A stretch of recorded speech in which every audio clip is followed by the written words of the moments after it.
Hello my dear aspirants. இந்த வீடியோவில் நம்ம எதை பற்றி பார்க்க போகிறோம் அப்படின்னா, தமிழ் செக்மெண்ட்டில் ஆல்ரெடி 6th ஸ்டாண்டர்டும் 7th ஸ்டாண்டர்டும் டோட்டலாக கம்ப்ளீட் பண்ணியாச்சு. இன்னும் அந்த வீடியோ பார்க்காதவங்க நான் டிஸ்கிரிப்ஷன் கீழே லிங்க் கொடுக்குறேன், கிளிக் பண்ணி பாருங்கள். கண்டிப்பாக இந்த வீடியோஸ் எல்லாமே உங்கள் ப்ரிப்பரேஷனுக்கு ரொம்ப ரொம்ப யூஸ்ஃபுல்லாக இருக்கும். பிகாஸ் நீங்கள் ஒரு போலீஸ் கான்ஸ்டேபிள் எக்ஸாம் எழுத போகிறீங்க, இல்லை சப் இன்ஸ்பெக்டர் எக்ஸாம் எழுத போகிறீங்க அப்படின்னா நான் கொடுக்குற இந்த தமிழ் வீடியோ பார்த்தாலே தமிழில் நல்ல ஸ்கோர் பண்ணலாம். ஓகேங்களா? ஏன்னா எலிஜிபிலிட்டி டெஸ்ட்ன்றனால ரொம்ப ஈஸியாக தான் கேட்பாங்க.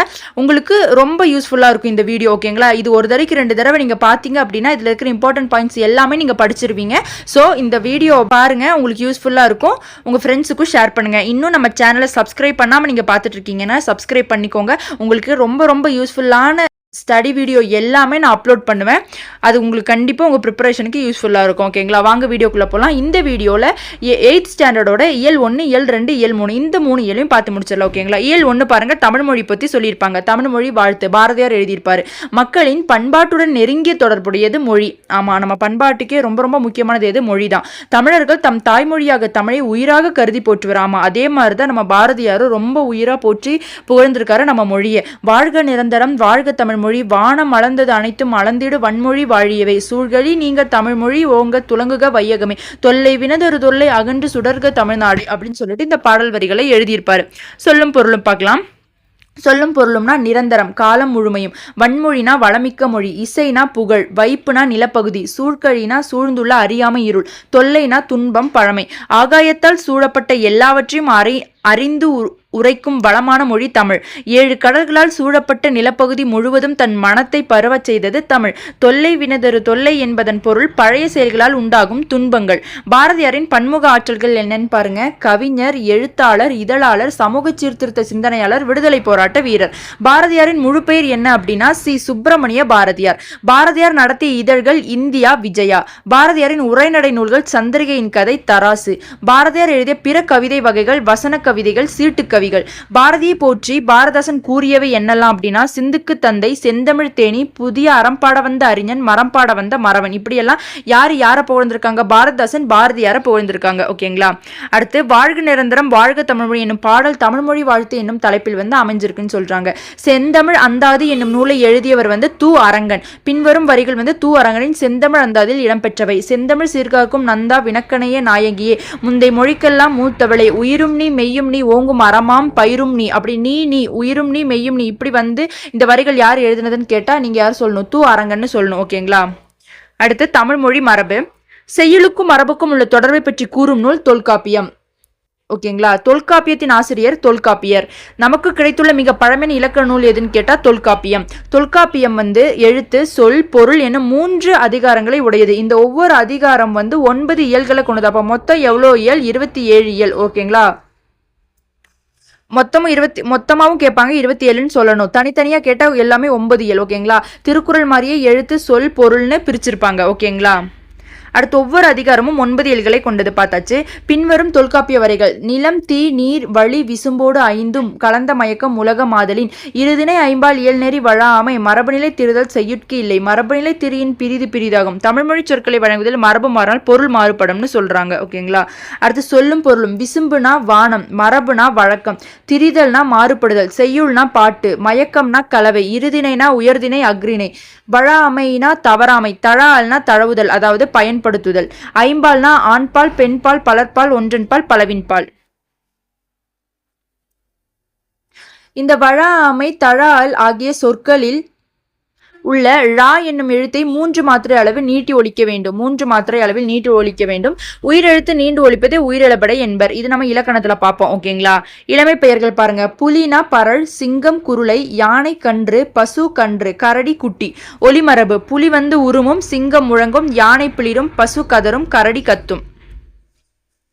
தமிழ் வரிவடிவ வளர்ச்சி. மனிதன் மொழியை கண்டுபிடித்த காரணம் தன் கருத்தை பிறருக்கு அறிவிக்க. ஆமா, மொழி இல்லைன்னா நம்மளோட கருத்தை மற்றவங்களுக்கு சொல்லவே முடியாது. இப்போ நான் உங்களுக்கு கிளாஸ் எடுக்கிறேன்னா இதுல என்ன மிங்கிளாயிருக்கு அப்படின்னா மொழி தான். எழுத்துக்களை உருவாக்கிய காரணம் வந்து மொழியை நிலைப்பெறச் செய்ய. மனிதன் தோன்றிய காலத்தில் கருத்துக்களை தெரிவிக்க பயன்படுத்துவை வந்து செய்கைகள் தான். ஃபர்ஸ்ட் ஆதி காலத்துல தோன்றிய மனிதர்கள் எல்லாமே வந்து செய்கையால மட்டும் தான் பேசுவாங்க. அவங்களுக்கு எழுத்துனா என்னன்னு தெரியாது, மொழினா என்னன்னு தெரியாது, பேசுறதுனால என்னன்னு தெரியாது. அவங்க செய்கை காமிச்சு மட்டும்தான் நமக்கு என்ன சொல்ல வேணுமோ அதை மற்றவங்களுக்கு தெரியப்படுத்தினாங்க. மீண்டும் மீண்டும் சொல்லப்பட்ட சொற்கள் செம்மைப்பட்டதால் உருவானதான் பேச்சு மொழின்னு சொல்றாங்க. பாறைகளிலும் குகைச்சுவர்களிலும் குறியீடுகளை பொறுத்தமையே எழுத்து வடிவத்தின் தொடக்க நிலைன்னு சொல்றாங்க. அந்த காலத்துல இருக்கிறவங்க மனுஷங்க என்ன பண்ணாங்க, பாறைகள்ல ஓவியமா வரைகிறதையும் அந்த கல்வெட்டுகளை செதுக்குறது இந்த மாதிரி விஷயங்கள்ல தான் வந்து மொழி இது பண்ணோம். இதுதான் எழுத்து நிலைக்கு எழுதுறது அப்படின்ற ஒரு விஷயம் உருவாகிறதுக்கு காரணமே இதுதான் சொல்றாங்க. தொடக்க காலத்தில் எழுத்து என்பது பொருளின் ஓவிய வடிவமாக இருந்தது. ஆமா, ஓவியத்திலேயே நம்ம ஒருத்தவங்க என்ன சொல்ல வராங்கன்றது அந்த ஓவியம், அந்த பாறையில வரைஞ்சு வச்ச ஓவியத்தை வச்சே வந்து புரிய வச்சிருவாங்க மற்றவங்களுக்கு. ஓகேங்களா? இதனை ஓவிய எழுத்து என்பர். ஓர் ஒலிக்கு ஓர் எழுத்து என உருவான நிலை தான் ஒலி எழுத்து நிலைன்றாங்க. இக்காலத்தில் உள்ள எழுத்துக்கள் ஒரு காலத்தில் பொருள்களின் ஓவியமாக இருந்தவற்றின் திருப்புகளைன்னு சொல்றாங்க. இப்ப நம்ம பேசுற மொழியா இருக்கட்டும், எழுத்துக்களா இருக்கட்டும், வார்த்தைகளா இருக்கட்டும், எல்லாமே வந்து அந்த காலத்துல ஆதி மனுஷங்க வரைஞ்சு வச்ச படத்துல இருந்துதான் எடுத்து நம்ம பேசுறோம் அப்படின்ற மாதிரி சொல்றாங்க. ஏன்னா ஆதி காலத்துல பேசுறதுக்கு இருந்த ஒரே விஷயம் என்னவா இருந்துச்சு, சைகைகளும் இந்த வரைபடம் மூலமா தான் பேசியிருக்காங்க. அதுல இருந்துதான் நம்ம இப்படி ஆராய்ச்சி பண்ணி சில வார்த்தைகளை எல்லாமே நம்ம எடுத்திருக்கோம் அப்படின்னு சொல்றாங்க. அச்சுக்கலை தோன்றிய பிறகே தமிழ் எழுத்துக்கள் இப்போதுள்ள நிலையான வடிவத்தை பெற்றனன்னு சொல்றாங்க. ஓகே, தமிழ் எழுத்துக்களின் பழைய வரிவடிவங்கள் காணப்படும் இடங்கள் எங்கன்னா அப்படின்னா கோவில்கள் உள்ள கருங்கல் சுவர்களையும் செப்பேடுகள்லையும். தமிழ் கல்வெட்டுகள் கிமு 3ஆம் நூற்றாண்டு முதல் கிடைக்கின்றன. தமிழ் செப்பேடுகள் கிபி 7ஆம் நூற்றாண்டு முதல் கிடைக்கின்றன. கல்வெட்டுகள் செப்பேடுகள் ஆகியவற்றில் காணப்படும் வரி வடிவங்களின் இருவகை வந்து வட்டெழுத்து, தமிழ் எழுத்து. அந்த காலத்துல கல்வெட்டுலையும் செப்பேடுலையும் எழுதுனது என்னென்ன வரி வடிவங்களை எழுதுனாங்க அப்படின்னா வட்டெழுத்துலையும் தமிழ் எழுத்துலையும். வளைந்த கோடுகள் அமைந்த மிக பழைய தமிழ் எழுத்து தான் வட்டெழுத்துன்னு சொல்லுவாங்க. ஓகேங்களா? அந்த வட்டெழுத்துனாலே நமக்கு தெரியும், வளைந்த கோடுகளால் இப்படி எழுதுறது தான் வந்து மிக பழைய தமிழ் எழுத்து வட்டெழுத்துன்றாங்க. இக்காலத்தில் எழுதப்படும் தமிழ் எழுத்துக்களோட பழைய வரி வடிவம் தான் தமிழ் எழுத்துன்னு சொல்றாங்க. ஓகேங்களா? வட்டெழுத்துக்கள் கிடைக்கும் பகுதிகள் எங்கெல்லாம் அப்படின்னா சேரமண்டலம், பாண்டிய மண்டலம். வட்டெழுத்துக்கள் கிடைக்கும் காலம் எப்போ அப்படின்னா 8ஆம் நூற்றாண்டு முதல் 11ஆம் நூற்றாண்டு வரைன்றாங்க. முதலாம் ராஜராஜ சோழனின் ஆட்சி காலமான 11ஆம் நூற்றாண்டுக்கு பிறகு கல்வெட்டுகளில் உள்ள பழைய தமிழ் எழுத்துக்கள் நம்மளுக்கு கிடைச்சிருக்குன்னு சொல்றாங்க. தமிழ் எழுத்தும் வட்டெழுத்தும் கலந்து எழுதப்பட்ட கல்வெட்டு எதுன்னு கேட்டாங்கன்னா அரிச்சலூர் கல்வெட்டு. தமிழ் எழுத்தையும் வட்டெழுத்தையும் கலந்து எழுதியிருக்காங்க. எதுன்னு கேட்டா அரிச்சலூர் கல்வெட்டு. கடைச்சங்க காலத்தில் எழுதப்பட்ட எழுத்துக்கள் என்னன்னு சொல்லுவாங்கன்னா கண்ணெழுத்துக்கள்னு. கண்ணெழுத்து படுத்த எண்ணு பல்பொதி என்னும் அடி இனப்பெற்ற நூல் சிலப்பதிகாரம். இப்படிதான் மேக்சிமம் ஆஃப் த கொஸ்டின்ஸ் இப்படிதான் கேட்பாங்க. நம்ம பாடல் வரிகள், அதாவது வாழ்த்துல கொடுத்துருக்க பாடல் வரிகளை விட இந்த மாதிரி உரைநடையிலையும் செய்யுள்ள வேற இடத்துல கொடுத்துருக்கிற இந்த மாதிரி பாடல் வரிகள் தான் வந்து அதிகமாக கேட்குறாங்க. உரைநடையில் அதிகமான இந்த மாதிரி பாடல் வரிகள் இருக்கும். இது எந்தெந்த நூலில் வருதுன்னு கண்டிப்பாக நோட் பண்ணி வச்சுக்கோங்க. அதில் தான் நிறைய கொஸ்டின்ஸ் கேட்குறாங்க. ஓகேங்களா? கல்வெட்டுகள் காணப்படும் வட எழுத்து எதுன்னு கேட்டால் சா. கல்வெட்டுகளில் மெய்யை குறிக்க புள்ளி பயன்படுத்தவில்லை. எகர ஒகர எழுத்துக்களில் குறில் நெடில் வேறுபாடில்லை. எழுத்துக்களில் மாற்றங்கள் ஏற்பட காரணங்கள் எழுதப்படும் பொருள்களின் தன்மை அழகுண்டுச்சு. அந்த காலத்தில் எழுதின எழுத்தெல்லாம் எப்படி இருக்குன்ற மாதிரி சொல்றாங்க. ஓகேங்களா? பழங்காலத்தில் எழுதப்பட்ட பொருட்கள் கற்பாறை, செப்பேடு, ஓலை. பாறைகளில் செதுக்க முடியாத கோடு வந்து வளைக்கோடு. பாறைகள்ல வளைக்கோடு செதுக்க முடியாது, நேர்கோடு தான். அதே மாதிரி வந்து ஓலைகளில் எழுத முடியாத வந்து நேர்கோடுகளும் புள்ளிகளும். இப்போ ஓலைச்சுவடி இருக்குன்னு வைங்க, ஓலைன்னா என்ன, ஒரு இலை மாதிரி, அதுல புள்ளி வச்சு என்ன ஆயிரும், கிழிஞ்சிரும். அதே மாதிரி நேர்கோடு, நேர இப்படி கோடு பட்டா அதுவும் கிழிஞ்சிரும். ஓகேங்களா? இதுல வளைக்கோடு மட்டும் தான் உபயோகப்படுத்தியிருக்காங்க. பாறைகளை அதிகம் பயன்படுத்த வேண்டிய நேர்கோடு. பாறைகள்ல வந்து வளைக்கோடு பயன்படுத்தல, நேர்கோடு. அதே மாதிரி ஓலைகளில் பயன்படுத்தப்பட்டவை வந்து வளைக்கோடு, நேர்கோடு கிடையாது. ஓகேங்களா? எழுத்துக்களின் மேற்பகுதியில் குறுக்கு கோடு இடப்பட்டது எழுத்துக்களை அழகுபடுத்துவதற்காக. ஓகே, எகர ஒகர குறில் எழுத்துக்களின் மேல் புள்ளி வைக்கும் வழக்கம் தொல்காப்பியர் காலம் முதல் இருந்துள்ளது. இங்க பாருங்க, இந்த எதுன்னு இருக்குங்களா, இந்த எதுல ஏக்கு மேல புள்ளி வச்சிருக்காங்க. நம்ம இதுல வந்து இந்த புள்ளி எடுத்துட்டா எதுன்னு நம்ம படிப்போம். ஆனா இதுக்கு மேல புள்ளி வச்சாது இது எதுன்னு படிச்சிருக்காங்க அந்த காலத்துல இருக்கிறவங்க. அதே மாதிரி இந்த எது அப்படின்றது வந்து ஏது என ஒலித்தனர். மேல புள்ளி வச்சிருந்தா அது எது, புள்ளி வைக்காம எடுத்தா அது ஏது. ஆனா இந்த காலத்துல நம்ம இப்படிதான் படிக்கிறோம், எது ஏதுன்னு. அகர வரிசை உயிர்மை எழுத்துக்களில் நெடிலை குறிக்க இடப்பட்டது பக்க புள்ளின்றாங்க. இப்போ நம்ம இந்த காலத்துல காணா கா பக்கத்துல துணைக்கால் போட்டுப்போனா, அந்த காலத்துல கா பக்கத்துல புள்ளி வச்சாதான் அது கான்னு சொல்லியிருக்காங்க. இக்காலத்து நெடிலை குறிக்க ஒற்றை புள்ளிக்கு பதில் பயன்படுத்துவது துணைக்கால்ன்றாங்க. ஓகே, ஐகார எழுத்துக்களை குறிப்பிட, அதாவது கை, வை இந்த மாதிரில இருக்கு வந்து காக்கு இந்த சைடு புள்ளி வச்சாங்க. ஓகேங்களா? முன் இரட்டை புள்ளி, ஒரு எழுத்துக்கு முன்னாடி புள்ளி வச்சா அது கை, அதாவது ஐகார எழுத்துக்களை குறிக்க. அதுவே காக்கு இந்த சைடு புள்ளி வச்சா அது கா, நெடில் எழுத்தை குறிக்கிறதுக்கு. ஓகேங்களா? அடுத்து இக்காலத்தில் ஐகார உயிர்மை குறிக்க பயன்படுவது இணை கொம்புன்றாங்க. இப்போ இந்த காலத்துல நமக்கு தெரியும். அதே மாதிரி பாருங்க, கே பக்கத்துல 2 கோடு பட்டா அது கவுன்றாங்க. இக்காலத்துல ஔகார உயிர்மையை குறிக்க பயன்படுவது லா பயன்படுத்துறோம். ஓகே, பகர எழுத்தின் உள்ளே புள்ளி இட்டால் மகர எழுத்தை குறிக்கும். பா இது இடத்துல உள்ள புள்ளி வச்சா வந்து அது மகர எழுத்தை குறிக்கும் சொல்றாங்க. குற்றியலுகிற எழுத்துக்களை குறிக்க அவற்றின் மேலே புள்ளியிடப்படும். குற்றியலுகிற எழுத்துக்களின் மேல் புள்ளியிடும் வழக்கம் இக்காலத்தில் வழக்கொழிந்து விட்டது. இந்த காலத்தில் இந்த மாதிரி எழுத்துக்கள் எதுவுமே கிடையாது. ஒரு நல்ல எழுத்து முறை தான். அதுக்கு காரணம் யாரா இருந்திருப்பாங்கன்னா வீரமாமுனிவரும். ஓகேங்களா. எழுத்து சீர்திருத்தம் எனப்படுவை வரி வடிவ மாற்றம், வரி வடிவ திருத்தம், எழுத்துக்களின் எண்ணிக்கை மாற்றம். படிப்பவர் இடருற காரணங்கள், எழுத்து சீர்திருத்தம் செய்யப்பட்ட காரணங்கள். எழுத்துக்களில் மிக பெரும் சீர்திருத்தத்தை செய்தவர் யாருன்னு கேட்டா வீரமாமுனிவர். எகர ஒகர வரிசை எழுத்துக்களில் புள்ளிகளால் ஏற்படும் குழப்பங்களை கணிந்தவர் யாருன்னு கேட்டா வீரமாமுனிவர். எழுத்துல பெரிய சீர்திருத்தம் செஞ்சது யாருன்னா வீரமாமுனிவர் தான். அதே மாதிரி அந்த எகர ஒகர வித்தியாசத்தை கலைஞ்சது யாருன்னு கேட்டா வீரமாமுனிவர் தான். ஏ என்னும் எழுத்திற்கு கீழ்கோடிட்டு ஏ என்னும் நிலையில் உருவாக்கியவர் வீரமாமுனிவர். இது எல்லாமே வீரமாமுனிவர் தான் பண்ணிருப்பாரு. ஓகேங்களா. ஓ என்னும் எழுத்திற்கு சுழி இட்டு ஓ என்னும் எழுத்தை உருவாக்கியவர் வீரமாமுனிவர். ஏகார ஓகார வரிசை நெடில் எழுத்துக்களை குறிக்க என்னும் வரி வடிவத்தை உருவாக்கியவர் வீரமாமுனிவர். 20ஆம் நூற்றாண்டில் எழுத்து சீர்திருத்தம் செய்தவர் தந்தை பெரியார். 20ஆம் நூற்றாண்டு யாருன்னு கேட்டா தந்தை பெரியார். ஓகேங்களா. பெரியார் எழுத்து சீர்திருத்தம் செய்ய காரணம் அச்சுக்கோப்பதை எளிமைப்படுத்த. பெரியார் சீர்திருத்தம் செய்த எழுத்துக்கள் எண்ணிக்கை எவ்வளவுனா 13. தமிழக அரசால் நடைமுறைப்படுத்தப்பட்டது பெரியாரின் எழுத்து சீர்திருத்தம். தமிழ் மொழி கணினி பயன்பாட்டிற்கு ஏற்ற மொழியாகவும் ஆயிருப்பதற்காக காரணம் வரி வடிவ வளர்ச்சின்றாங்க. ஓகேங்களா. அடுத்து சொற்பூங்கா என்னும் கட்டுரை எழுதியவர் ரா இளங்குமரனார். செந்தமிழ் அந்தணர் என்று அழைக்கப்படுபவர் ரா இளங்குமரனார். இளங்குமரனாரின் பன்முக திறமைகள் என்னன்னா பள்ளி ஆசிரியர், நூலாசிரியர், இதழாசிரியர், உரையாசிரியர், தொகுப்பாசிரியர். இளங்குமரனார் எழுதிய நூல்கள் என்னன்னா இலக்கண வரலாறு, தமிழிசை இயக்கம், தனித்தமிழ் இயக்கம். தேவனையும் என்ற நூலை தொகுத்தவர் இளங்குமரனார். திருச்சிக்கு அருகில் அல்லூரில் திருவள்ளுவர் தவச்சாலையும் பாவானார் நூலகம் அமைத்தவர் இளங்குமரனார். சொற்பூங்கா என்னும் கட்டுரை இளங்குமரனார் எழுதிய தமிழின் தனிப்பெருஞ்சிறப்புகள் என்னும் நூலிலிருந்து தொகுக்கப்பட்டுள்ளது. கல்லின் தேய்மானம் போல சொல்லுக்கும் தேய்மானம் உண்டு என்பது இளங்குமரனார் கூற்று. சொல் தேய காரணங்கள் தோன்றிய காலம் இயக்கம். தமிழர் யாரும் கற்க முடியாது என சொல்லும் ஒரு நூல் கூட தமிழ் இல்லை என்றவர் இளங்குமரனார். இந்த லைன்ல நோட் பண்ணிக்கோங்க. இது கூறுனது யாருன்னு மேபி கேட்கறதுக்கு சான்ஸ் இருக்கு. அடுத்து தமிழ் மொழி செந்தமிழாகவும் செழுந்தமிழாகவும் உயிரோட்ட தமிழாகவும் இருந்து வருகிறது என்பது இளங்குமரனார் கூற்று. தமிழில் சொல் என்பதற்கு நெல் என்பதும் ஒரு பொருள். எல்லா சொல்லும் பொருள் குறித்தினவே என்றவர் தொல்காப்பியர். இதெல்லாம் தான் நோட் பண்ணணும். ஓகேங்களா. மொழியை சொல்லை ஒரு எழுத்து மொழி, ஈரெழுத்து மொழி, 2க்கும் மேற்பட்ட எழுத்துக்களுடைய மொழி என 3 வகையாக்குவர். நெட்டெழுத்து 7 ஓரெழுத்து மொழி என்றவர் தொல்காப்பியர். குற்றெழுத்து 5 மொழி நிறைவே இலவே என்று கூறியவர் தொல்காப்பியர். ஓரெழுத்து ஒரு மொழிகள் 40 என்றவர் நன்னூலார். இது இம்பார்ட்டன்ட். ஓகேங்களா. ஓரெழுத்து ஒரு மொழி 42 என்று சொன்னது யாருன்னா நன்னூலார். ஓகேவா. இந்த 2 வரிகளும் நெட்டெழுத்து 7 ஓரெழுத்து, குற்றெழுத்து 5 மொழி நிரம்பு இலைவே அப்படின்னு சொன்னது யாருன்னு கேட்டா தொல்காப்பியர். ஓரெழுத்து ஒரு மொழியாக வரும் நெடில் எழுத்துக்கள் 40. உயிர் வரிசையில் 6 இருக்கு. என்னெல்லாம்? ஆ, இ, உ, ஏ, ஐ, ஓ. மா வரிசையில் 6 எழுத்து இருக்கு. மா, மீ, மூ, மே, மை, மோ. தாப்பா நா வரிசையில் 5 எழுத்துக்கள். தால, தாத்தி, தூத்தே, தை. எவ்வளவு ஞாபகம் போதும். ஓகேங்களா. கா, வா, சா வரிசையில் 4 எழுத்துக்கள். யா வரிசையில ஒரு எழுத்து. ஒரு மொழியாக வரும் குறில்கள் 2 எதுனா நோவும் தூவும். ஓகேங்களா. இரு ஓரெழுத்து ஒரு மொழிகள் இணைந்து உருவான சொற்கள் தான் பூங்கா, ஆமா. ஆமா என்பதன் பொருள் காட்டு பசு. ஓகேங்களா. இதை வச்சுக்கோங்க. பெருமக்கள் பெரிதும் கூடும் அவை மாநாடு. பல குறுநிலங்களை உள்ளடக்கிய பெருநிலம் மாநிலம். உலக பெரும் பரப்பையும் இயக்கத்தையும் சுட்டும் சொல் மாஞாலம். மாநிறம் எனப்படுவது மாந்தளிர் நிறம். மா என்பது விலங்கையும் குறிக்கும். ஓயாது ஒளி செய்யும் ஒளி குறிப்பை காட்டும் சொல் ஈ. ஈ என்பதன் வெளிப்படையான பொருள் ஈக. ஏ என்பதன் பொருள் என்னோடு கூடு, பொருந்து, சேர். இதெல்லாம் இம்பார்ட்டன்ட். ஓகேங்களா. ஏவுதல் என்பது அம்பு விடுதல். அம்பு விரைந்து செல்வது போல சென்று உரிய கடமை புரிபவன் ஏவலன். ஏகலை என்பது அம்பு விடும் கலை. அம்பு விடும் கலையில் வல்லவன் ஏகலைவன். ஏவி என்னும் சொல் ஏ என்றும் ஆயிற்று. முள்ளம்பன்றின் பழம்பெயர் எய்பன்றி. அம்பை எய்பவர் எய்னர். எய்னர் தம் மகளினர் எய்னியர். எய்னியார் என்னும் பெயர்களில் சங்கப்புலவர்கள் இருந்தனர். நம் மொழியின் பழமை, உயிரோட்டம், பெருவழக்கு என்பவற்றை கையில் கனியாக காட்டுவது ஓரெழுத்து ஒருமை சொற்களின் பெருக்கம்ன்றாங்க. ஓகேங்களா. அடுத்து இலக்கணம், எழுத்துக்களின் பிறப்பு. இது ரொம்ப ஈஸி தான். ஒவ்வொரு எழுத்து எங்கிருந்து எந்த முயற்சினாலும் பிறக்குதுன்னு சொல்லியிருப்பாங்க.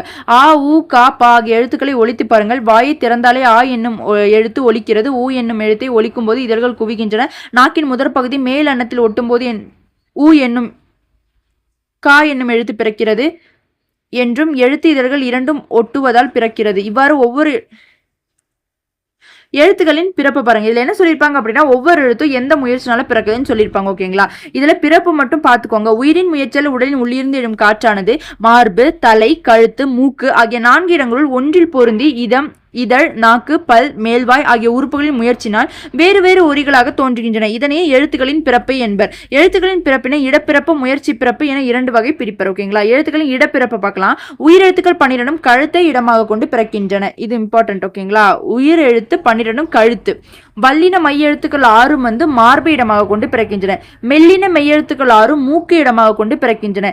இடையின மெய்யெழுத்துக்கள் 6 கழுத்து இடமாக கொண்டு பிறக்கின்றன. ஆயுத எழுத்து தலையிடமாக கொண்டு பிறக்கிறது. அப்ப எந்தெந்த எழுத்து எங்கெங்க பிறக்குதுன்றது ரொம்ப ரொம்ப இம்பார்ட்டன்ட். ஓகேங்களா. அடுத்த எழுத்துக்களை முயற்சி பிறப்புன்னு பார்க்கலாம். உயிர் எழுத்துக்கள் ஆ ஆ ஆகிய 2 வாய் திருத்தல் ஆகிய முயற்சியில் பிறக்கின்றன. இது ஒழிச்சு பார்த்தீங்கன்னா உங்களுக்கு தெரியும். இ இ ஏ ஏ ஐ ஆகிய 5 வாய் திறக்கும் முயற்சியுடன் நாக்கின் அடி ஓரமானது மேல்வாய் பல்லை பொருந்தும் முயற்சியில் பிறக்கின்றன. இது ஈஸியா தான் இருக்கும். நீங்க எக்ஸாம்ல சொல்லி பார்த்தீங்கனாலே எங்க இருந்து எது பிறக்குதுன்றதை தெரிஞ்சிடும். ஓகேங்களா. அடுத்து மெய் எழுத்துக்கள் பாருங்க. இக்கு, இங்கு, இம்மு ஆகிய 2 மெய்களும் நாவின் முதற் பகுதி அன்னத்தின் அடிப்பகுதி பொருந்துவதால் பிறக்கின்றன சொல்றாங்க. அதே மாதிரி இச்சு, இஞ்சு இதெல்லாம் சொல்லி பாருங்க எப்படி பிறக்குதுன்னு தெரியும். இச்சு, இஞ்சு ஆனா ஆகிய 2 மெய்களும் நாவின் இடைப்பகுதி நடு அன்னத்தின் இடைப்பகுதியை பொருந்துவதால் பிறக்கின்றன. இட்டு, இன்னு ஆகிய 2 மெய்களும் நாவின் நுனி அன்னத்தின் நுனியை பொருந்துவதால் பிறக்கின்றன. இத்து, இந்து ஆகிய 2 மெய்களும் மேல்வாய்ப்பல்லின் அடியை நாக்கின் நுனி பொருந்துவதால் பிறக்கின்றன. ஓகேங்களா. அதே மாதிரிதான் இப்பு, இம்மை உதடுகளை இதழும் கீழிதழும் பொருந்துவதால் பிறக்கிறது. ஈ அப்படின்றப்ப அடிப்பகுதி மேல்வாய் அடிப்பகுதியை பொருந்துவதால், நாக்கோட அடிப்பகுதி மேல்வாய் அடிப்பகுதியை பொருந்துவதால் பிறக்கிறது. இரு இழ் அப்படின்றப்ப மேல்வாய் நாக்கின் நுனி வருடுவதால் பிறக்கிறது. இல் அப்படின்னா மேல்வாய் பல்லின் அடியை நாக்கின் ஓரங்கள் தடித்து நெருங்குவதால் பிறக்கிறது. இழ் அப்படின்னா மேல்வாயை நாக்கின் ஓரங்கள் தடித்து தடவுவதால் பிறக்கிறது. இவ் அப்படின்னா பல்லை கீழுதடு மேல்வாய் பல்லை பொருந்துவதால் பிறக்கிறது. இரு இன்னு ஆகிய 2 மெய்களும் மேல்வாயை நாக்கின் நுனி மிகவும் பொருந்துவதால் பிறக்கின்றன சொல்றாங்க. ஓகேங்களா. அடுத்து சார்பு எழுத்துக்கள். ஆயுத எழுத்து வாயை திறந்து ஒலிக்கும் முயற்சியால் பிறக்கிறது. பிற சார்பு எழுத்துக்கள் யாவும் தத்த முதல் எழுத்துக்கள் தோன்றும் இடங்களிலேயே அவை பிறப்பதற்கு உரிய முயற்சிகளை கொண்டு தாமும் பிறக்கின்றன. படித்தான் என்னும் சொல்லில் பொருள் முற்று பெறுகிறது. எனவே இது வினை முற்று ஆகும். படித்த, படித்து ஆகிய சொற்களில் பொருள் முற்று பெறல். இவ்வாறு பொருள் முற்று பெறாமல் எஞ்சி நிற்கும் சொல் எச்சம். இது பெயரச்சம், வினையச்சம் என்று 2 வகைப்படும். இது நம்ம எச்சத்துல பார்ப்போம். ஓகேங்களா. இதுல விட்டுருங்க. இது விட்டுருங்க. எக்ஸ்ட்ரா இதுல ஆட் ஆயிடுச்சு. இது விட்டுருங்க. இது வரைக்கும் பார்த்தா போதும். ஓகேங்களா. இது நம்ம எச்சம் அப்படின்ற இலக்கணத்துல பார்க்கலாம். பறவைகளின் ஒளிமரபு. ஆந்தை அலரும், குயில் கூவும், மயில் அகவும், காகம் கரையும், கோழி கொக்கரிக்கும், கிளி பேசும், சேவல் கூவும், புறா குணுகும், கூகை குழரும். ஓகேங்களா. அடுத்து தொகை மரபு பாருங்க. மக்கள் கூட்டம், ஆ நிறை, ஆட்டு மந்தை. வினை மரபு. சோறு உண், தண்ணீர் குடி, பால் பருகு, பூ கொய், முறுக்கு தின், இலை பறி, சுவர் எழுப்பு, கூடை முடை, பானை வனை. இது okay. Fill in the blanks மாதிரி இது கேட்கறதுக்கு சான்சஸ் இருக்கு. ஓகேங்களா. அடுத்து கலைச்சொல் பார்க்கலாம். ஆர்டிகுலேட்டரி ஃபோனெட்டிக்ஸ்னா ஒலிபிறப்பியல், கான்சனன்ட்னா மெய்யொலி, நாசல் கான்சனன்ட் சவுண்ட்னா மூக்கொலி, எபிகிராஃப்னா கல்வெட்டு, வௌவல்னா உயிரொலி, லெக்சிகோகிராஃபி அகராதியல், ஃபோனிம் ஒலியன், பிக்டோகிராஃப் சித்திர எழுத்து. ஓகேங்களா. அடுத்து இயல் 2 இயற்கை பத்தி பார்க்கலாம். ஓகேங்களா. ஓடை. ஓடை என்னும் பாடல் இடம்பெற்ற நூல் எதுன்னு கேட்டா வாணிதாசன் எழுதிய தொடுவானம். தமிழகத்தின் வேர்ட்ஸ்வர்த் என்று புகழப்படுபவர் யாருன்னு கேட்டா வாணிதாசன்.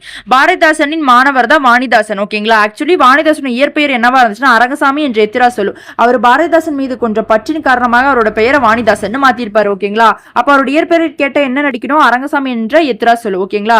வாணிதாசன் அறிந்த மொழிகள் பாருங்க. தமிழ், தெலுங்கு, ஆங்கிலம், பிரெஞ்சு. வாணிதாசன் சிறப்பு பெயர்கள் கவிஞரேறு, பாவலர்மணி.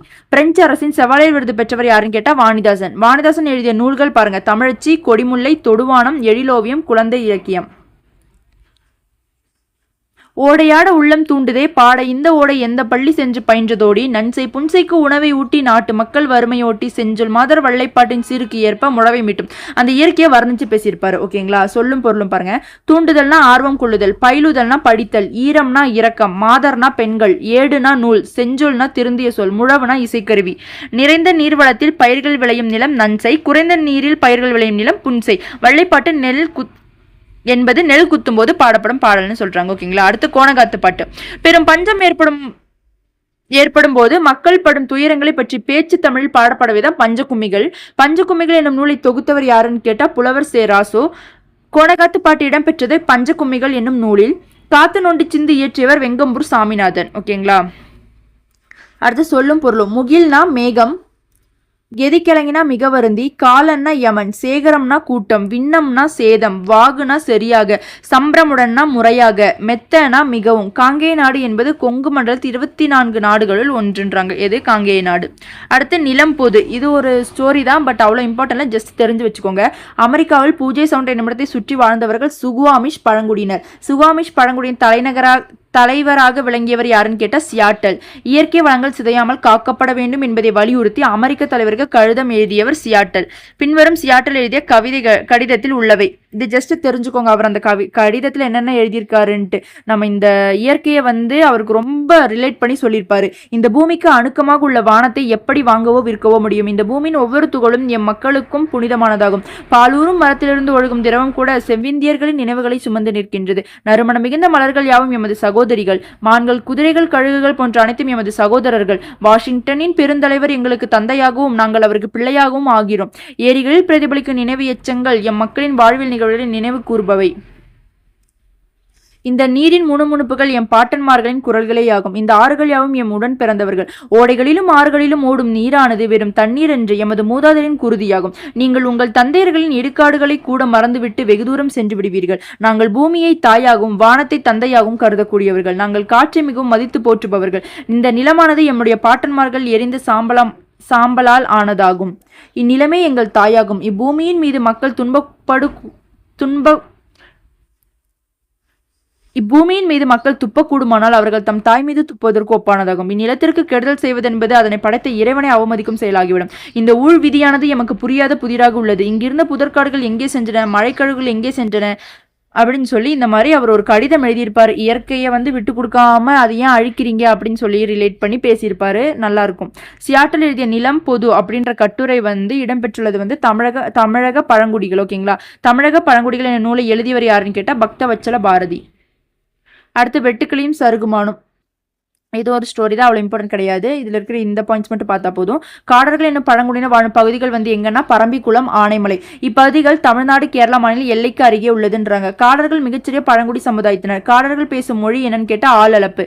காடுகள், செடி கொடிகள், விலங்குகள் தொடர்பான கதைகளை தங்கள் பிள்ளைகளுக்கு பேரன் பேத்திகளும் சொல்லி வருபவர்கள் காடர்கள். காடர்களின் கதைகளை தொகுத்தவர் மணிஷ் சாண்டி, மாதுரி ரமேஷ். காடர்களின் கதைகளை யானையோடு பேசுதல் என்னும் தலைப்பில் தமிழாக்கம் செய்தவர் யாருன்னு கேட்டால் வாகீதா. அடுத்து இலக்கணம் வினைமுற்று. படித்தான், ஆடுகின்றான், பறந்தது, சென்ற, கண்டு ஆகியவை செயலை அடிப்படையாக கொண்ட சொற்கள். செயலை வினை என்றும் குறிப்பர். இவ்வாறு ஒன் செயலை குறிக்கும் சொல் வினைச்சொல். ஆமா, ஆல்ரெடி நம்ம முன்னாடி எடுத்த கிளாஸ்லேயே பார்த்துருப்போம். செயலுக்கு இன்னொரு பெயருக்கு வினை அப்படின்னு சொல்லிட்டு. அப்போ ஒரு செயலை செய்யறதை பற்றி சொல்றதா வினைச்சொல் அப்படின்றாங்க. ஒரு இதில் என்ன வினைச்சொல் அப்படின்றாங்க. இப்போ வினை முற்று அப்படின்னா ஒரு செயல் முடிஞ்சிருக்கும், அது முற்று பெற்றிருக்கும். அந்த மாதிரி முற்று பெற்ற வார்த்தைகள் எல்லாமே வந்து வினை முற்று அப்படின்னு சொல்லுவோம். இப்போ மலர்மிழி எழுதினால், அப்படி எழுதினால், கண்ணன் பாடுகிறான், மாடு மேயும், இது எல்லாமே இருக்கிற சென்டென்ஸ் வந்து முடிஞ்சிருச்சு. மலர்விழி எழுதினாலாம், ஆமா அவ எழுதுனா அப்படின்றது ஒரு சென்டென்ஸாகவும் சரி, ஒரு பொருளாகவும் சரி முடிஞ்சிருச்சு, முற்று பெற்றுச்சு. இப்போ மலர்விழி எழுதி அப்படின்னு வச்சா அது ஒரு முற்று பெறல, அது முடிவடையல. மலர்விழி எழுதினாள் அப்படின்னா அது ஒரு முற்று பெற்றனாலதான் இது வினை முற்றுன்னு சொல்றாங்க. ஓகேங்களா? அனைத்தும் பொருள் முழுமை பெற்றுள்ளது. இவ்வாறு முற்று பெற்ற வினைச்சொல் முற்று வினை அல்லது வினை முற்று எனப்படும். வினை முற்று 5 பால் 3 காலம் 3 இடம் ஆகிய அனைத்திலும் வரும்ன்றாங்க. வினை முற்று 2 வகைப்படும். தெரிநிலை வினைமுற்று, குறிப்பு வினைமுற்று. தெரிநிலை வினைமுற்று அப்படின்னா ஒரு செயல் நடைபெறுவதற்கு செய்பவர், கருவி, நிலம், செயல், காலம், செய்பொருள் ஆகிய 6 வந்து முதன்மை ஆகும். இவை யாரும் வெளிப்படுமாறு அமைவதுதான் தெரிநிலை வினைமுற்றுன்னு சொல்றாங்க. இப்ப பாருங்க, எடுத்துக்காட்டு வந்து கொடுத்திருக்காங்க. மாணவி கட்டுரை எழுதினார். இதுல செய்பவர் யாரு? மாணவி. மாணவி தான் ஒரு கட்டுரை எழுதுறா. இதுல கருவி என்ன? கட்டுரை எதெல்லாம் எழுத முடியும்? தாளும் எழுதுகோளும். அதுலதான் எழுத முடியும். ஒரு பேப்பர் இருக்கணும், அதுல எழுதுறதுக்கான பெண்ணோ பென்சிலோ இருக்கணும். இதுதான் வந்து கருவி. நிலம் என்ன? பள்ளியில தான் எழுதுறா. காலம் என்ன? இறந்த காலம். ஏன்னா கட்டுரை எழுதினால் இறந்த காலம். செய்பொருள் அப்படின்னப்போ என்னது? கட்டுரை. அவ என்ன பண்ணா? கட்டுரை எழுதினால் தான். செயல்னா எழுதுதல். அப்போ இது எல்லாமே வெளிப்படையா வந்திருக்கா? மாணவி கட்டுரை எழுதினால் அப்படின்ற இந்த வார்த்தையிலேயே வந்து எல்லாமே வெளிப்படையா வந்திருக்கு. அதனாலதான் இது தெரிநிலை வினைமுற்றுன்னு சொல்றாங்க. அதுவும் இல்லாம முற்று பெற்றுச்சு. இந்த வார்த்தை வந்து முற்று பெற்றுச்சு. மாணவி கட்டுரை எழுதினால், ஆமா மாணவி கட்டுரை எழுதினால் முடிஞ்சிருச்சு. அப்ப இது என்னது? தெரிநிலை வினைமுற்று. அடுத்து குறிப்பு வினைமுற்று அப்படின்னா பொருள், இடம், காலம், சினை, குணம், தொழில் ஆகியவற்றுள் ஒன்றினை அடிப்படையாக கொண்டு காலத்தை வெளிப்படையாக காட்டாது. காலத்தை வந்து வெளிப்படையாக காட்டாது. செய்பவரை மட்டும்தான் வெளிப்படையா காட்டு வினைமுற்று, குறிப்பு வினைமுற்றுன்றாங்க. எடுத்துக்காட்டுக்கு பாருங்க, பொருள் பொன்னன். இதுல என்ன பொருள்னா என்ன? பொன் அப்படின்னா ஒரு பொருள். இதுல அதை மட்டும் தான் தெரியுது. பொன்னன் அப்படின்றது பொன்னன் நேத்து வந்தா, நாளைக்கு போனா, இப்படி எதுவுமே கிடையாது. பொன்னன் அப்படின்றது ஒரு பொருள். பொன் அப்படின்னா பொருள். அப்ப அதை மட்டும் சொல்லியிருக்காங்க. அதுதான் வந்து ஒரே ஒரு விஷயம் தான். பாருங்க, காலத்தை வந்து காட்டாது. பொன்னன்றது காலமா ஏதாவது காட்டுமா? இல்ல. செய்பவரை மட்டும்தான் வெளிப்படையா காட்டும். பொருள்னா பொன்னன். சினைனா கண்ணன். இல்ல கண்ணன் இருக்கு. இடம்னா தென்னாட்டார். ஓகேங்களா? பண்புனா குணம். கரியன். ஓகேங்களா? கரியன் என்ன? கருப்பு கருப்பா இருப்பாங்க அப்படின்னு. காலம் அப்படின்னா ஆதிரையான், இதுல ஆதிரை அப்படின்னு வருதுங்களா. தொழில் அப்படின்னா எழுத்தன், எழுதுறான். அப்ப இந்த மாதிரி ஒரே ஒரு விஷயத்த காலத்தை வெளிப்படையா காட்டாம செய்பவங்களை மட்டும் வெளிப்படையா காட்டுவதை வந்து குறிப்பு வினைமுற்றுன்றாங்க. இதை தவிர மேலும் 2 வினைமுற்று உள்ளது. ஒன்னு ஏவல் வினைமுற்று, வியங்கல் வினைமுற்று. ஏவல் வினைமுற்றுனா பாடம் படி கடைக்கு போ அப்படின்னு ஒரு ஏவி கூவது, ஒரு ஸ்ட்ரிக்டா சொல்றது. ஓகேங்களா. ஏவல் வினைமுற்று அப்படின்னா ஒரு செயலை செய்யுமாறு கட்டளை இடுகிறது. ஒருவரை ஒரு செயலை செய்யுமாறு ஏவும் வினைமுற்று தான் வந்து ஏவல் வினைமுற்று. இது ஒருமை பன்மை ஆகிய இரு வகையில் வரும். எழுது அப்படின்னா ஒருமை, ஒருத்தவங்களை பார்த்தா தான் நம்ம எழுதுன்னு சொல்றோம். அப்போ இது வந்து ஒருமை. எழுதுமின் அப்படின்னா பன்மை. இப்ப எழுதுமின் அப்படின்னா இந்த காலத்துல வந்து எழுதுங்கள் அப்படின்னு நம்ம உச்சரிக்கிறோம், அதனால இது பன்மை அப்படின்னு சொல்றோம். ஓகேங்களா. அடுத்து வியங்கோள் வினைமுற்று. வாழ்த்துதல், வைதல், விதித்தல், வேண்டல் ஆகிய பொருளில் வரும் வினைமுற்று வியங்கோள் வினைமுற்று எனப்படும். இது 2 திணைகளிலும் 5 பால்களிலும் 3 இடங்களிலும் காட்டும். இதன் விகுதிகள் கா, இய, இயர், அல் என வரும். வாழ்க, ஒழிக, வாழியர், வாரல். இந்த வாரல் இந்த காலத்துல யூஸ் பண்றது இல்ல. வாழ்க, ஒழிக, வாழியர். அப்போ எந்த குறிப்பு பொருள்ல வரும்? வாழ்த்துதல், வைதல், விதித்தல், வேண்டல். இது 4 வர்றதா வந்து வியங்கோள் வினைமுற்றுன்றாங்க. வேறுபாடு பார்க்கலாம். ஏவல் வினைமுற்றுக்கும் வியங்கோள் வினைமுற்றுக்கும் வேறுபாடு. முன்னிலையில் வரும். இது இருதிணை ஐம்பால் மூவிடங்களுக்கும் பொதுவாய் வரும். ஒருமை பன்மை வேறுபாடு உண்டு, ஒருமை பன்மை வேறுபாடு இல்லை. ஏன்னா வாழ்க வைக அப்படின்றப்ப நம்ம ஒருத்தங்களை பார்த்து சொல்றோமோ இல்ல நிறைய பேத்து பார்த்து சொல்றோமோ அது டிஃபரன்ஸ் கிடையாது. கட்டளை பொருளை மட்டுமே உணர்த்தும். ஆமா, ஏவல்னா ஏவி கூறுவது. இதுல வாழ்த்துதல், வைதல், விதித்தல், வேண்டல் ஆகிய பொருள்களை உணர்த்தும். விகுதி பெற்றும் பெறாமலும் வரலாம், இதுல விகுதி பெற்றே வரும்னு சொல்றாங்க. ஓகேங்களா. அடுத்து விதித்தல் பொருளில் வரும் வியங்கோள் வினைமுற்று தன்மை இடத்தில் வராது. விதித்தல் பொருளில் வரும் வியங்கோள் வினைமுற்று தன்மை இடத்தில் வராதுன்றாங்க. இயர், ஆல் ஆகிய 2 விகுதிகள் தற்கால வழக்கில் இல்லை. ஆமா, இயர் இல்ல, வாழியர், வாரல் அது வந்து தற்காலத்தில் இல்ல, செய்யுள் வழக்கில் மட்டும் தான் இருக்குன்னு சொல்றாங்க. ஓகேங்களா. சிறப்பு நாள்கள்னு பாருங்க. உலக இயற்கை வள பாதுகாப்பு நாள் ஜூலை 28, உலக ஈரநில நாள் பிப்ரவரி 2, உலக ஓசோன் நாள் செப்டம்பர் 16, உலக இயற்கை நாள் அக்டோபர் 3, உலக வனவிலங்கு நாள் அக்டோபர் 6, உலக இயற்கை சீரழிவு தடுப்பு நாள் அக்டோபர் 5. அடுத்து தொடர் வகைகள் இந்த இலக்கணத்துக்கு கீழே இருக்கும். தொடர் வந்து 4 வகையான தொடர் இருக்கு. ஓகேங்களா.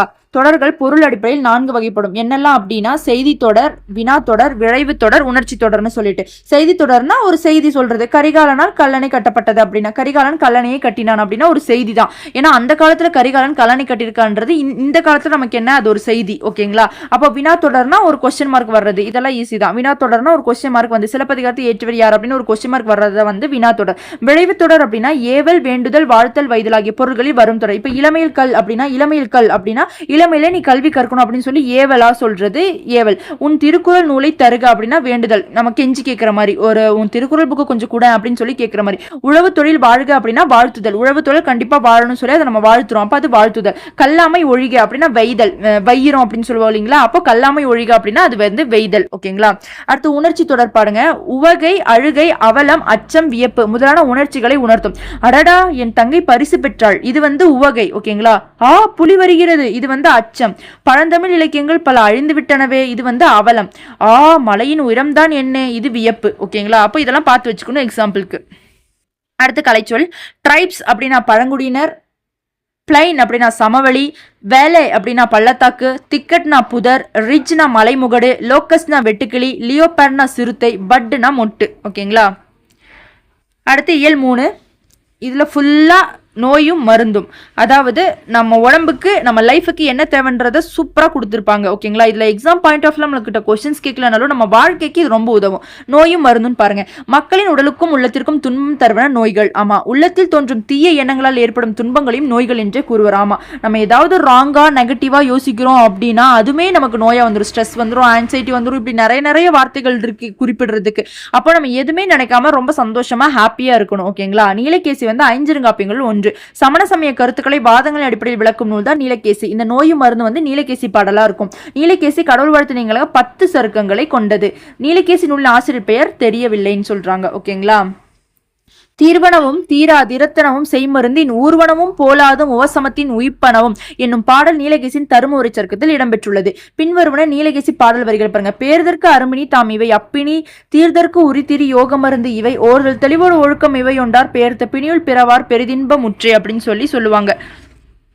தீர்வன அப்படின்னா நீங்குபவை திறத்தன தன்மையுடையன கூற்றவா பிரிவுகளாக உவசமம் அடங்கியிருத்தல் பேர்தற்கு அகற்றுவதற்கு பிணினா துன்பம் ஓர்தல்னா நல்லறிவு தெளிவனா நற்காட்சி பிறவார் பிறக்க மாட்டார் நிகழிகளும் ஒளி பொருந்திய பூனாய் அலைக்கலங்களை அணிந்தவனே திரியோக மருந்து 3 யோக மருந்து நோயின் தன்மை 3 வகைப்படும் என்னெல்லாம் மருந்தினால் நீங்கும் நோய்கள் மருந்து சாப்பிட்டோடனே குணமடையும் அதுதான் ஒரு நோய் எதனாலும் தீராத தன்மையுடைய நோய் மருந்து சாப்பிட்டாலும் என்ன பண்ணாலும் தீராத நோய் ஒண்ணு அடங்கி இருப்பனம் போல தெரிந்தாலும் முற்றிலும் தீராமல் உள்ளுக்குள்ளே இருந்து துன்பம் தரும் நோய்கள் அப்போ சரியான மாதிரி இருக்கும் ஆனா உள்ளுக்குள்ள வெளியே பார்த்தா சரியான மாதிரி இருக்கும் ஆனா உள்ள ஒரு மாதிரியா இருக்கும் ஓகேங்களா அது 3வது வகைன்னு சொல்றாங்க பிறவி துன்பங்களை தீர்க்கும் 3 மருந்துகள் எதெல்லாம் நல்லறிவு நற்காட்சி நல்லொழுக்கம்னு சொல்றாங்க ஓகேங்களா இதோ இந்த 3 ஒப்பிட்டு இந்த 3 சொல்லியிருப்பாங்க இந்த 3 தீர்றதுக்கு நம்ம என்னென்ன பண்ணணுமோ அதே மாதிரி பிறவி துன்பங்களை தீர்க்க என்னென்ன வேணும் அப்படின்னா நல்லறிவு நற்காட்சி நல்லொழுக்கம் இது 3 நமக்கு தேவை அப்படின்னு சொல்லி நீலகேசி பாடல்ல சொல்லியிருப்பாங்க அதாவது அந்த பாடல் பேர் என்ன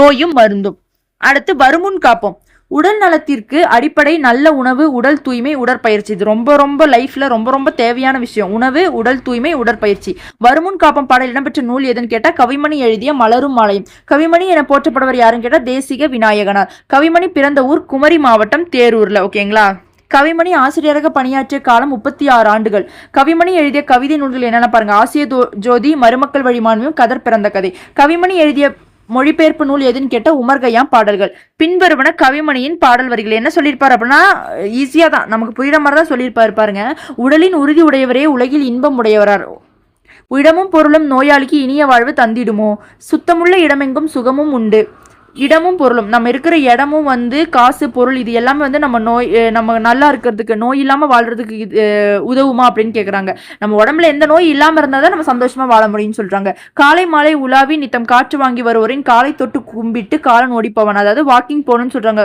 மார்னிங்கும் ஈவினிங்கும் கூழையே நீ குடித்தாலும் குளித்த பிறகு குடையப்பா தூய காற்று நன்னீரம் சுண்ட பசித்த பின் உணவும் நோயை ஓட்டி விடும் அப்பான்றாங்க நல்லா பசிச்சதுக்கு அப்புறம் தான் சாப்பிடணும்னு சொல்றாங்க அடுத்து பாருங்க சொல்லும் பொருளும் நித்தம் நித்தம்னா நாள்தோறும் வையம்னா உலகம் மட்டுனா அளவு சுண்டனா நன்கு திட்டுமுட்டுனா தடுமாற்றம் பேணுவையால்னா பாதுகாத்தல் அடுத்து தமிழர் மருத்துவம் இதுல சிவராமன் சூப்பரா சொல்லியிருப்பாரு மருந்தன வேண்டாமாம் யாக்குக்கு அருந்தியது அற்றது போற்றி உணின் என திருவள்ளுவர் சொல்லியிருப்பார் இதுல என்ன சொல்லியிருப்பாரு அப்படின்னா மருந்து என்பது வேணாம் யாருக்கு வேணாம் நல்லா சாப்பிட்டு அந்த உணவு செரிச்சதுக்கு அப்புறமேட்டு ஒரு பசி எடுத்து சாப்பிட்றவங்களுக்கு நம்ம மருந்து சாப்பிடணும்னு அவசியம் இல்லை சாப்பிட்ற உணவே மருந்து தான் இதுல சொல்லியிருப்பாரு திருவள்ளுவர் அடுத்து சிவராமனோட கருத்து பாருங்க மனிதன் முதலில் மருந்தாக பயன்படுத்துவது எதுன்னு கேட்டா தாவரங்களோட வேறு பட்டை இலை பூ கனி இதுதான் அந்த காலத்துல மருந்தா பயன்படுத்தியிருக்காங்க ஓகேங்களா பழந்தமிழ் அறிந்திருந்த மருத்துவ முறைகள் மூலிகை மருத்துவம் அறுவை மருத்துவம் மருந்தில்லா மருத்துவம் இந்த 3 தான் பழங்காலத்துல தெரிஞ்சு வச்சிருக்காங்க இதுல ஜஸ்ட் தெரிஞ்சு வச்சுக்கோங்க இல்ல கொஸ்டின்ஸ் அவ்வளவா வராது உடலை வளப்படுத்தி உள்ளத்தை சீராக்குவது யோகம் அதாவது யோகா உடலுக்கும் பிரபஞ்சத்துக்கும் உள்ள ஒற்றுமை கண்டறிந்து உடலில் பஞ்சபூதங்களினால் ஏற்படும் மாற்றங்களை விளக்கியவை சாங்கியம் ஆசிவகம் ஆகிய தமிழரோட தத்துவங்கள் தான் ஏன்னா நம்ம உடம்புக்கும் இந்த பஞ்சபூதங்களுக்கும் தொடர்பு இருக்குன்னு சொல்லி நம்ம நிறைய விஷயத்துல படிச்சிருப்போம் நிறைய பேர் பேசுறது கேட்டிருப்போம் ஓகேங்களா அதே மாதிரிதான் நம்ம பஞ்சபூதங்களுக்கும் நம்ம உடம்புக்கும் நிறைய சம்பந்தம் இருக்குன்னு சொல்றாங்க அதனாலதான் இந்த யோகா பண்றதா இருக்கட்டும் வாக்கிங் போறதா இருக்கட்டும் அந்த இயற்கை காற்று சுவாசிக்கிறதா இருக்கட்டும் இது எல்லாமே ஓகேங்களா அடுத்து நாட்டு வைத்தியமாகவும் பாட்டி வைத்தியமாகவும் மரபு சார்ந்த சித்த வைத்தியமாகவும் உணவு சார்ந்த மருத்துவமும் பண்பாடு சார்ந்த மருத்துவம் விளங்கி இருப்பது தமிழர் மருத்துவம் எப்படி நாட்டு வைத்தியம் பாட்டி வைத்தியம் அந்த காலத்துல சொல்லுவாங்க இல்லைங்களா உணவு தான் மருந்துன்னு அந்த காலத்துல வாழ்ந்தாங்க ஆனா இப்ப அப்படியா கிடையாது உணவு சாப்பிட்டதுக்கு அப்புறம் தான் நோயே வருதுன்னு சொல்றாங்க அவரவர் வாழ்வியலுடனும் தத்துவங்களுடனும் பிணைந்து கொண்டிருந்தது தமிழர் மருத்துவம் இதுல நம்ம தமிழர் மருத்துவரை பத்தி அவர் பெருமையா பேசியிருப்பாரு ஓகேங்களா எல்லாம் ஜஸ்ட் ரீட் பண்ணாலே போதும் இங்க ஒரு வார்த்தை இருக்கும் பாருங்க வேர்பாறு தழைப்பாறு மிஞ்சினக்கால் பற்பன் செந்தூர பாறை என்பது சித்தர் கூற்று அப்ப இந்த கூற்று கொடுத்து யார் கூறினாங்கன்னு கேட்பாங்க சித்தர்கள் கூற்றுன்னு சொல்லணும் ஓகேங்களா அடுத்து நாட்பட்ட நோய்களுக்கு நம்ம முன்னோர் பயன்படுத்திய உலோகங்களும் பாஷாணங்களும் தமிழர் மருத்துவத்தில் பக்க விளைவுகள் இல்லாமைக்கு காரணம் மருந்து என்பது உணவின் நீச்சாக இருப்பது தமிழர் மருத்துவ பக்க விளைவே இருக்காது ஏன்னா அது உணவோடு சேர்த்து சாப்பிட்றதா இருக்கட்டும் அதே மாதிரி உணவுலயே மருந்து இருக்குன்னு சொல்லி சாப்பிட்றதா தமிழரோட மருத்துவம்னு சொல்றாங்க ஓகேங்களா அடுத்து நோய் நாடி நோய் முதல் நாடி என்பது திருக்குறள் அடி ஓகேங்களா நோயை மட்டுமின்றி அதன் காரணிகளையும் கண்டறிந்து ஒருவரை நோயில்லாத மனிதராக்குவதான் தமிழர் மருத்துவம்னு சொல்றாங்க ஓகேங்களா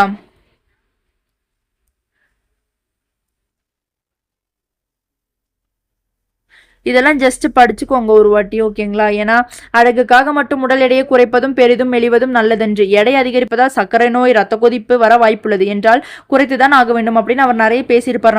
நம்ம உடல் பத்தி பேசியிருப்பார், என்னென்ன பண்ணணும், என்னென்ன சாப்பிடணும், என்னென்ன நம்ம உடம்புக்கு தீராத நோய் அப்படின்னு சொல்லியிருப்பாரு. அதெல்லாம் ஜஸ்ட் தெரிஞ்சு வச்சுக்கோங்க.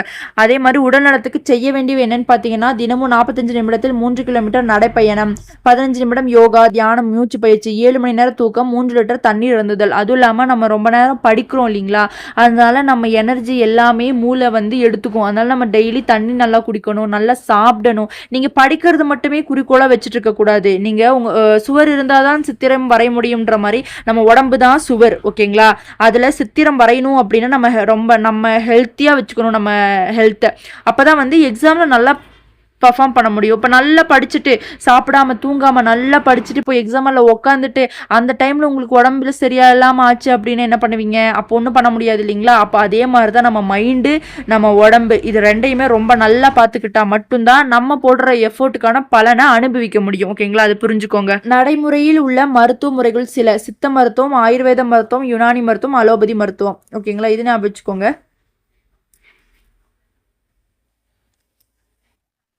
அடுத்து பாருங்க, தலைக்குள் ஒரு உலகம். நம்ம மூளையை பத்தி ரொம்ப அழகா சொல்லியிருப்பாங்க. இப்பதான் நான் சொன்னேன் நம்ம மூளையை ரொம்ப நல்லா பார்த்துக்கணும் அப்படின்ட்டு. அதுக்கான விளக்கம் இதுல இருக்கும் பாருங்க.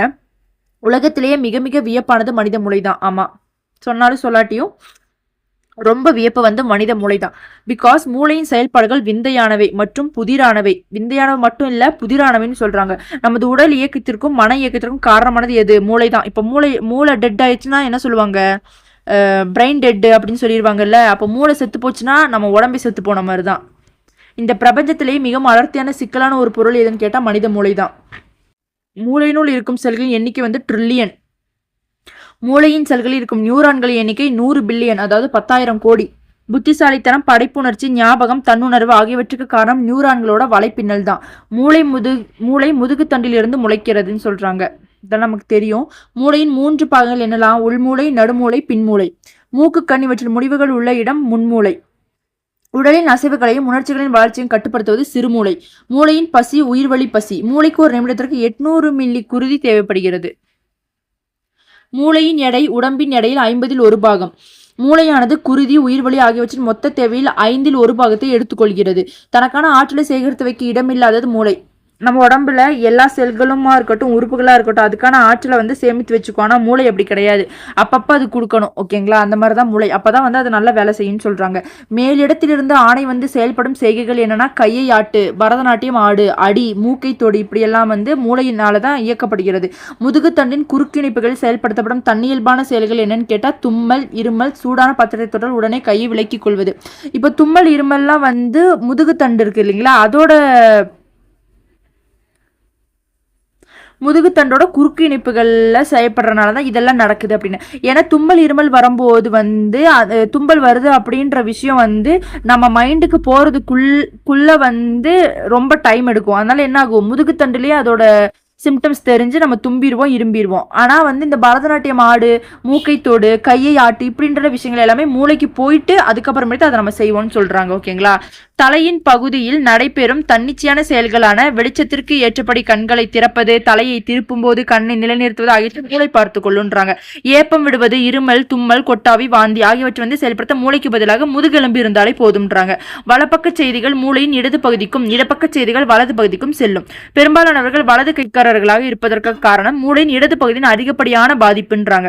பேச, எழுத, கணக்கிட, தர்க்க ரீதியில் சிந்திக்க உதவுவது இடது பாதி. அறிவாற்றல், பிரச்சனைகளை அலசுதல், சதுரங்கம் போன்றவற்றை இடது பகுதியில் பார்த்துக் கொள்கிறது. நம் மொழி அறிவு இடது பகுதியை சேர்ந்தது. மூளையின் இடது பாதி அண்ணன், வலது பாதி தம்பின்றாங்க. வடிவங்களை உணர உதவுவது வலது பாதி. கவிதை எழுதுவது, படம் போடுவது, நடனம் ஆடுவது, நடிப்பது போன்ற கலை தொடர்பானவை எல்லாமே வந்து வலது பாதிக்கு உரியவை. வலது பாதி சரியில்லை எனில் வீட்டுக்கு போக வழி தெரியாமல் திண்டாடுவோம். இதெல்லாம் ஜஸ்ட் தெரிஞ்சு வச்சுக்கோங்க, ஓகேங்களா? இந்த நடிகர்கள், பாடல்கள், நடன கலைஞர்கள், இசை கருவிகளை கையாளுபவர்கள் ஆகியோர் வலது பகுதி ஆக்கிரமிப்பு அதிகமாக இருப்பவர்கள். பட்டய கணக்கர்கள், கணக்காசிரியர்கள், இந்திய ஆட்சி பணிக்கு படித்தவர்கள் போன்றோர் இடது பகுதி ஆக்கிரமிப்பு அதிகம் இருப்பவர்கள்ன்றாங்க.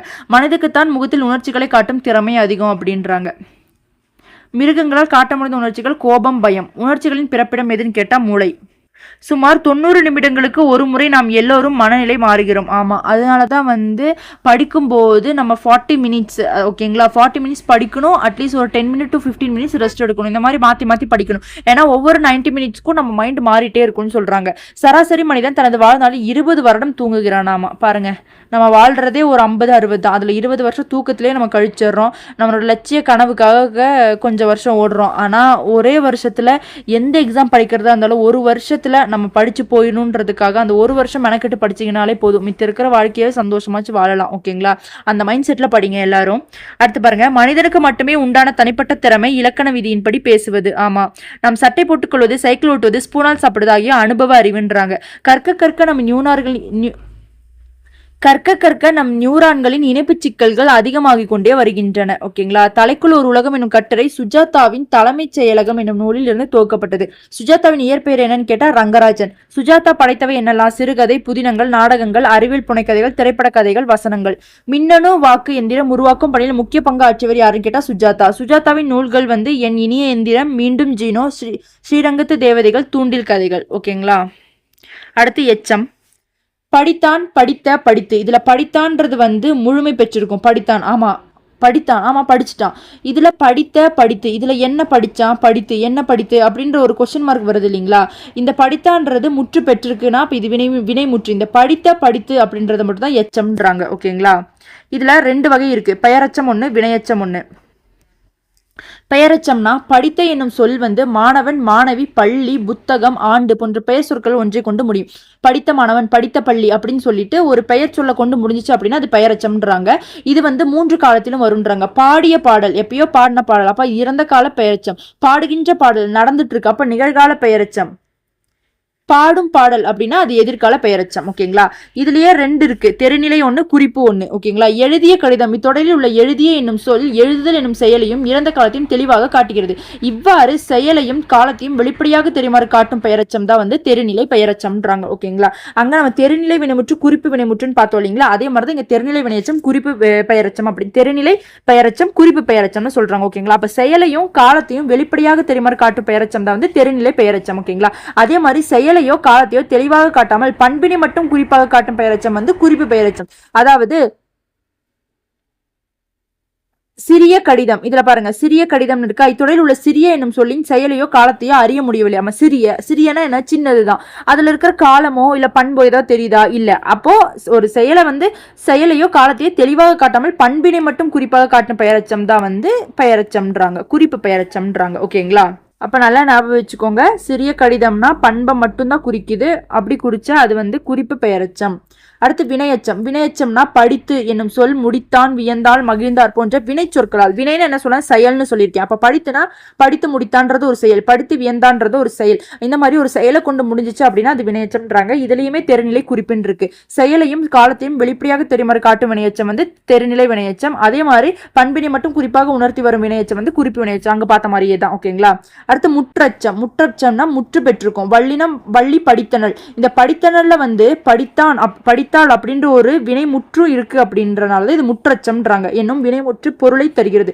வள்ளி படித்தனல், மகிழ்ந்தாள். இத்தொடரில் படித்தனல் என்னும் சொல் வந்து படித்து என்னும் வினையச்ச பொருளை தருகிறது. இவ்வாறு ஒரு வினைமுற்று வந்து எச்ச பொருள் தந்து மற்றொரு வினைமுற்று கொண்டு முடிந்தால் அது முற்றச்சம்ன்றாங்க. ஓகேங்களா, அடுத்து கலைச்சொல். டிசீஸ்னா நோய், ஹெர்ப்ஸ்னா மூலிகை, மில்லட்ஸ்னா சிறுதானியங்கள், ஆடிட்டர்னா பட்டய கணக்கர், சைடு எஃபெக்ட்னா பக்க விளைவு, ஆன்டிபயோட்டிக்னா நுண்ணுயிர் முறி, ஜீன்னா மரபணு, அலர்ஜினா ஒவ்வாமை. ஓகேங்களா, இதோட நம்ம 8th ஸ்டாண்டர்ட்ல இருக்கிற ஃபர்ஸ்ட் 3 இயல் முடிச்சாச்சு. ஓகேங்களா, அப்போ 6th முடிச்சாச்சு, 7th முடிச்சாச்சு, 8th இந்த வீக்குள்ள நம்ம முடிச்சிடலாம். அப்புறம் 9th 10th அவ்வளோதான் இருக்கு. கண்டிப்பாக இந்த வீடியோ உங்களுக்கு யூஸ்ஃபுல்லாக இருக்கும். நம்ம சேனல் இன்னும் சப்ஸ்கிரைப் பண்ணலன்னா சப்ஸ்கிரைப் பண்ணிக்கோங்க. இந்த வீடியோ ஃபுல்லாக பார்த்துருக்கீங்க அப்படின்னா ஒரு லைக் பண்ணுங்க. நீங்கள் ஃபுல்லாக பார்த்துருக்கீங்க அப்படின்ட்டு தெரிஞ்சுப்பேன். இந்த வீடியோ உங்கள் ஃப்ரெண்ட்ஸுக்கும் ஷேர் பண்ணுங்க. நம்ம இன்னொரு வீடியோவில் பார்க்கலாம். Thank you, stay tuned.